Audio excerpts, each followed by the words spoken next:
So, I just got done watching Troll 1, a 1986 modern fantasy set in modern day. Modern day for 1986. And it's pretty much about a troll that is coming to reclaim his revenge because in the past there were two kingdoms, and both kingdoms agreed to let each other be. However, this troll and some rebel fairies decide, you know what? We don't like that. We want to unify them, and I will rule. And ultimately, he is slowly recruiting his army in an apartment building. Yes, with a budget of around $1 million for back then. Its movie stars June Lockhart as the witch Eunice St. Clair, and also Sonny Bono. That's right, Cher's wife. I'm sorry, Cher's husband at the time. So, I don't know. Well, the most interesting thing about this movie is that the characters' names are Harry Potter Sr. and Jr. Yes, that's right. Obviously, J.K. Rowling claims that she's never heard of this movie when she was designing it, despite there being some fantasy elements. And again, you take influence from everywhere. So, how do I think about this movie? It's a special effects competent movie. That's the way to describe it. It's competent.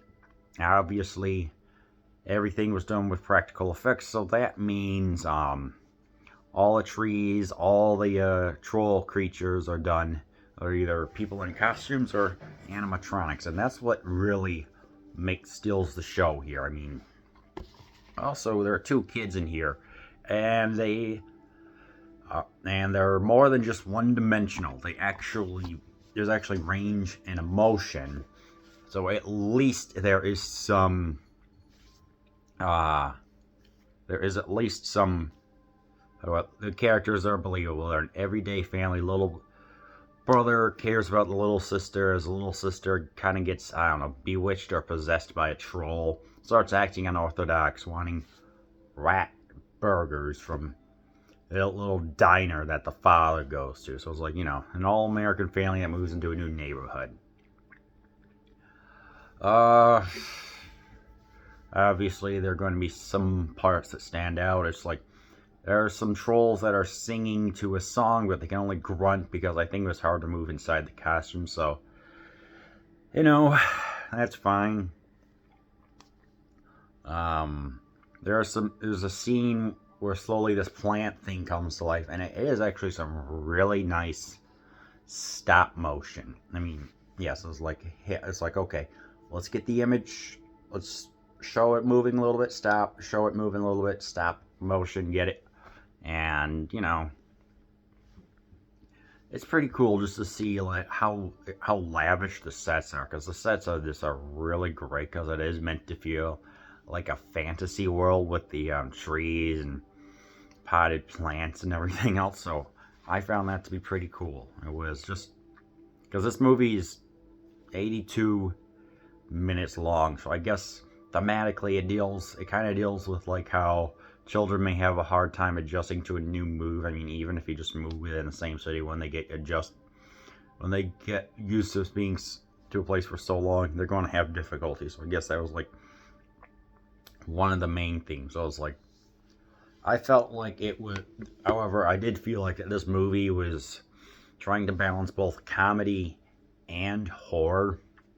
Really isn't even that much horror. It's comedy and fantasy. I don't know, it just doesn't work out well. I just felt like that, it was kind of there.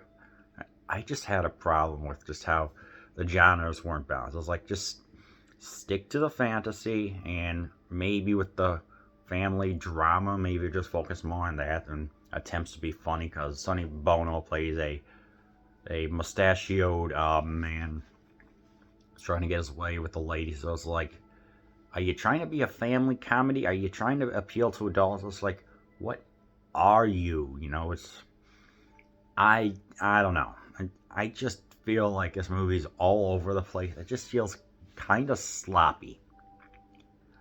the tonal shift. It's jarring, you know. It's like I just look at them like, what? I don't know. At least when the characters are there, you know, it's like June Lockhart, she steals the show. Sonny Bono's good for what he is, and the family acts competently. So it's like, I don't have any problem with that, but it's just the fantasy is fine too overall. But, I don't know. It doesn't overstay its welcome. Video exclusive has the first is horror. That's for Troll 1, but for Troll 2, oh boy. That one I heard was one of the best worst movies ever made, so that one is next. Anyway, if you want an imaginative fun movie with decent acting and nice sets, but just keep an eye out for just bizarre tonal shifts. And I do recommend that you give, like I said, I would say Troll is competent. Yeah, so I guess watch it.